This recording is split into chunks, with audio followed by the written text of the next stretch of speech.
वो एक सुनसान आउटर रेलवे ट्रैक है। वहाँ एक मालगाड़ी पिछले 4 दिनों से तकनीकी खराबी के कारण बिना हिले डुले खड़ी है। तभी अंधेरा होने लगता है। आसपास कोई इंसान नहीं है। उस इंजन के पीछे बड़े बड़े डीजल के टैंकर है। उन टैंकरों में से एक से डीजल चुराकर उन पैसों से ऐशो आराम करने के लिए 2 चोर योजना बनाकर वहां आए हैं।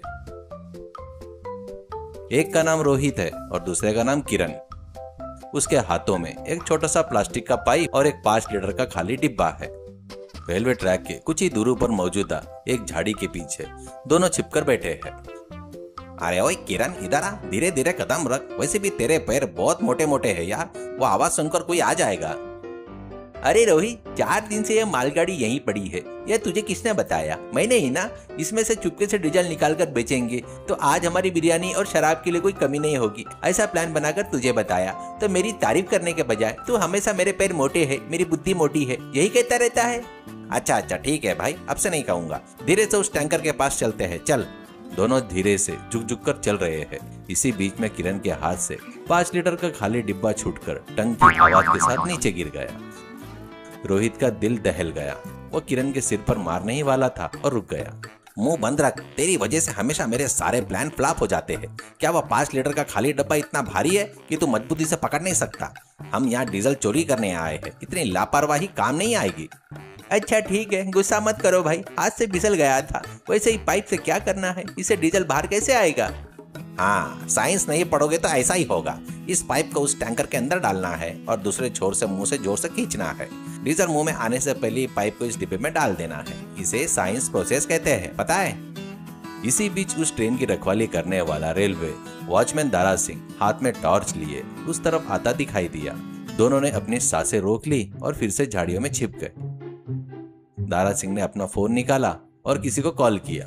हाँ, मैं आ रहा हूँ, क्या तुम पास ही में हो? हाँ, अभी देखो, इंजन का केबिन का ड्राइवर गहरी नींद में सो रहा है।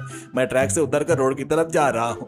आखिर मैं टैंकरों का चौकीदार हूँ ना। अगर किसी ने ध्यान दिया कि मैं ड्यूटी पर नहीं हूँ तो मेरी नौकरी चली जाएगी, फिर तुरंत वापस ही आना होगा। फोन पर बात करते हुए तेजी से ट्रैक से उतरकर चला गया। यह देखकर रोहित बहुत खुश हुआ। वाह, भगवान हमारे साथ है। वो वॉचमैन अपनी ड्यूटी छोड़कर किसी से मिलने गया है। और रही बात ट्रेन ड्राइवर की, वो तो अंदर आराम से झपकी लेते हुए गहरी नींद में सोया है। अब वो हमारे लिए कोई रुकावट नहीं है, चल। दोनों धीरे धीरे चलते हुए टैंकर के पास पहुंचे। रोहित ने टैंकर का एक ढक्कन धीरे से खोल दिया। तू ही मुंह से खींच भाई, मुझसे नहीं होगा। वैसे भी मुझे पेट्रोल और डीजल की बदबू बर्दाश्त नहीं होती, थोड़ी एलर्जी है।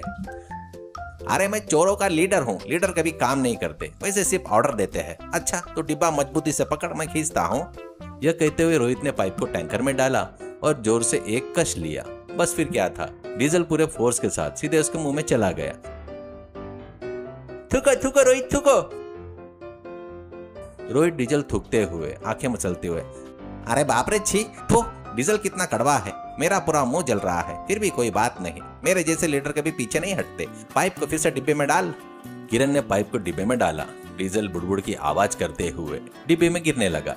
डिब्बा आधा भर गया, लेकिन उसी समय उसी टैंकर के दूसरी तरफ से किसी के धीरे से बात करने की आवाजें, कुछ खींचने की सरसराहट सुनाई दी। रोहित हैरान हो गया। अरे किरण, ऐसा लग रहा है कि उस तरफ कोई है यार, इतनी तेज आवाज आ रही है। हम यहाँ 5 लीटर डीजल के लिए इतनी मेहनत कर रहे हैं और उस तरफ क्या चल रहा है, जरा धीरे से झांक कर तो देख। दोनों ने सिर झुकाकर टैंकर के पहियों के बीच के गैप से दूसरी तरफ चुपके से देखा। वहां का नजारा देखकर उनके तो होश ही उड़ गए। वह वहां डीजल टैंकर की रखवाली करने वाला वॉचमैन और उसका एक दोस्त मिलकर ट्रेन के पास एक मिनी ट्रैक्टर को रोककर टैंकर का एक मोटा पाइप रेलवे के डीजल टैंक से जोड़कर छोटे साइलेंसर वाली मोटर के जरिए हजारों लीटर डीजल लॉरी में चोरी छिपे भर रहे थे।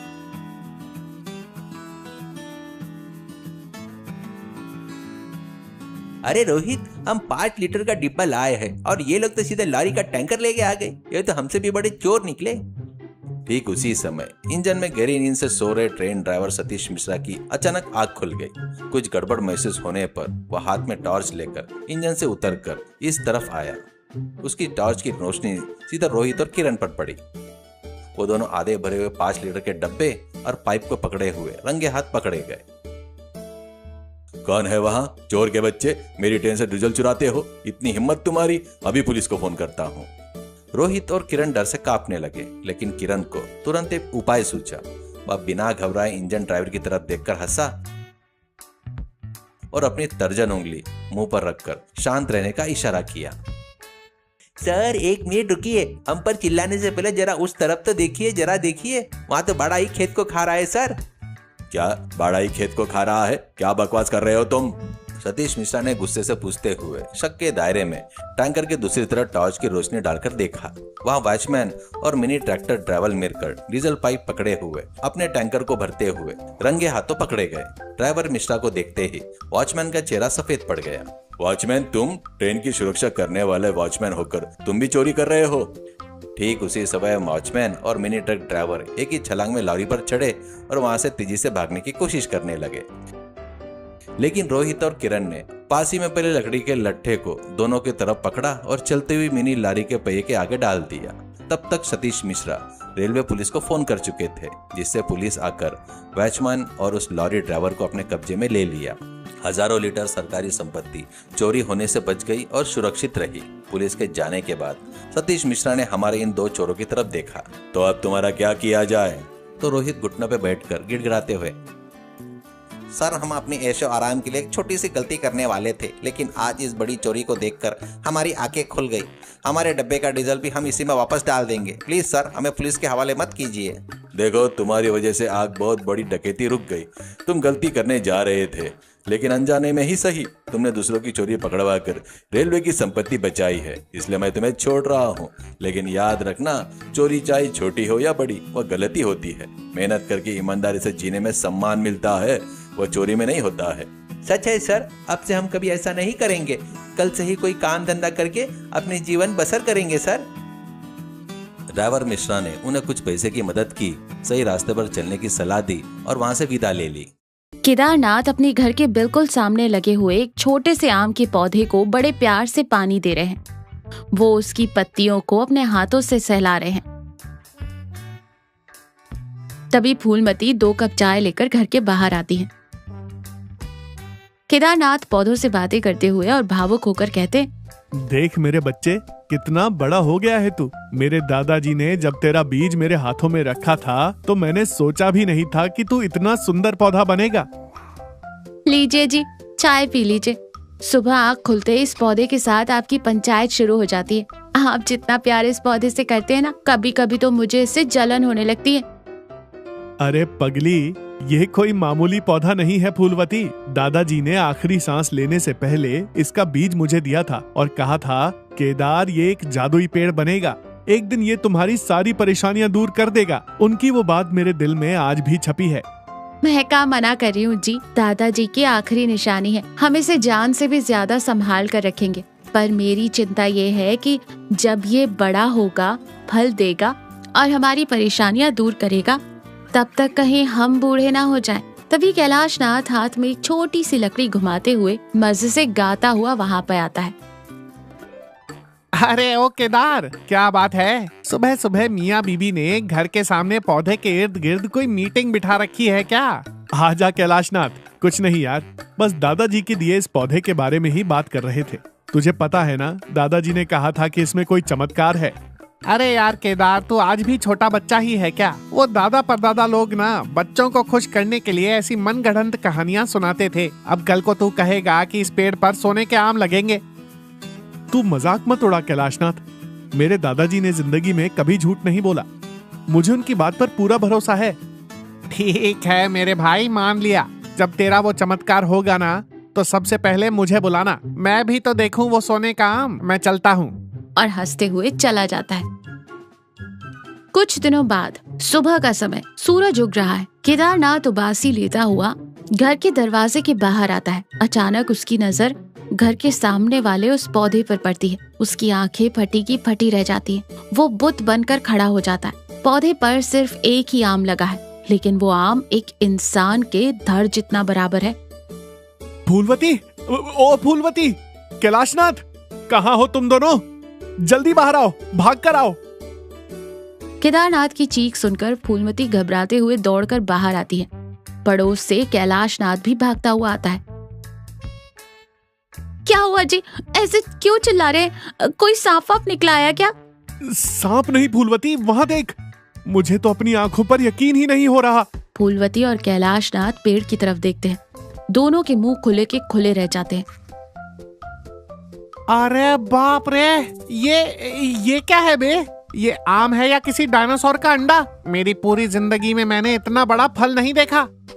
हे भगवान, ये कैसा चमत्कार है? रातों रात इतना बड़ा फल कैसे आ गया? कल शाम तक तो यहाँ कुछ भी नहीं था। देखा कैलाशनाथ, मेरे दादाजी की बात झूठ नहीं थी। ये सच में एक जादुई पेड़ है। ये दादाजी का ही आशीर्वाद है यार। भाई केदार, तेरे दादाजी तो अंतर्यामी निकले। मैंने फालतू में मजाक उड़ाया था, मुझे माफ कर दे मेरे भाई। लेकिन एक बात बता, इस पहाड़ जितने आम का हम करेंगे क्या? करना क्या है, ये भगवान का दिया हुआ वरदान है। इसे हम बाजार में बेचेंगे, बहुत अच्छे पैसे मिलेंगे। हमारे घर की छत कब से टपक रही है, उन पैसों से छत ठीक करवाएंगे। बात तो तू बिल्कुल सही कह रही है फूलवती, पर सबसे बड़ी समस्या तो ये है कि इसे पेड़ से नीचे कैसे उतारें? दोपहर का समय, तीनों उस बड़े आम को उतारने की तरकीब निकालते हैं। केदारनाथ एक लकड़ी की सीढ़ी लेकर आता है। तू टेंशन मत ले केदार, तू सीढ़ी पर चढ़, मैं नीचे से सीढ़ी को कस के पकड़ता हूँ, बस फिसल मत जाना। केदारनाथ सीढ़ी चढ़ते हुए कहता है, हाँ भाई, कस के पकड़ना। फिर ऊपर पहुंचकर आम को दोनों हाथों से पकड़ने की कोशिश करता है। अरे बाप रे कैलाशनाथ, ये कोई मामूली आम नहीं है। ये तो पत्थर की तरह भारी है, कम से कम 50-60 किलो का होगा। मेरे दोनों हाथों में आ भी नहीं रहा। अरे जोर लगा के तोड़ना यार। नहीं भाई, मेरी कमर टूट जाएगी, पर ये नहीं हिलेगा। अरे छोड़ दीजिए, आप दोनों इसके साथ नीचे गिरेंगे। रुकिए, मेरे पास एक आइडिया है। मैं घर से वो पुरानी वाली मोटी रजाई लेकर आती हूँ। मैं और कैलाशनाथ भैया रजाई को दो तरफ से पकड़कर खड़े होंगे। आप चाकू से आराम से इसकी डंडी काट देना, ये सीधा रजाई में गिरेगा। फूलवती दौड़ कर जाती है और एक भारी रजाई ले आती है। फूलवती एक कोना पकड़ती है और कैलाशनाथ दूसरा कोना। हम तैयार हैं जी, आप काट दीजिए। केदारनाथ सावधानी से डंडी काटता है। आम धड़ाम से रजाई में गिरता है। उसके भारी वजन और झटके से कैलाशनाथ और फूलवती दोनों जमीन पर गिर पड़ते हैं। तीनों उस बड़े आम के चारों तरफ जमीन पर बैठे हैं। आम की खुशबू से पूरा घर महक रहा है। आहा, क्या खुशबू है यार। ऐसी मीठी और लाजवाब महक मैंने आज तक नहीं सूंघी। ए जी सुनिए, जब ये नीचे गिरा था ना, तो यहाँ पर थोड़ा सा दब गया है। अगर हमने इसे ऐसा ही रखा तो ये बहुत जल्दी सड़ जाएगा और गांव में इतना बड़ा और महंगा आम कोई एक साथ खरीदेगा भी नहीं। फिर क्या करें फूलवती, सारी मेहनत बेकार हो जाएगी। अरे आप फिक्र क्यों करते, मेरे दिमाग में एक बढ़िया आइडिया है। हम इस आम को काटेंगे और इसका गाढ़ा जूस निकालेंगे और उसे बड़े से ड्रम में भरकर बाजार में ग्लास के हिसाब से बेचेंगे। शहर में माजा बिकता है ना, बिल्कुल वैसे ही। अगर हम कीमत थोड़ी कम रखेंगे तो गांव का हर इंसान पीना चाहेगा। वाह भाभी वाह, मान गए आपके दिमाग को। एकदम सुपर आइडिया है। हम इसका नाम रखेंगे केदारनाथ का जादुई माजा। तीनों मिलकर मेहनत से उस आम को काटते हैं। अंदर का गूदा एकदम सोने की तरह चमक रहा होता है। वो बड़े बड़े बर्तन लाते हैं और उसका जूस निकालते हैं। उस एक आम से पूरा का पूरा एक बड़ा ड्रम जूस से भर गया है। जूस बहुत ही गाढ़ा और खुशबूदार है।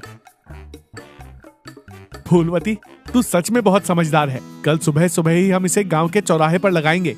देखना, दादाजी का आशीर्वाद हमारे बहुत काम आएगा।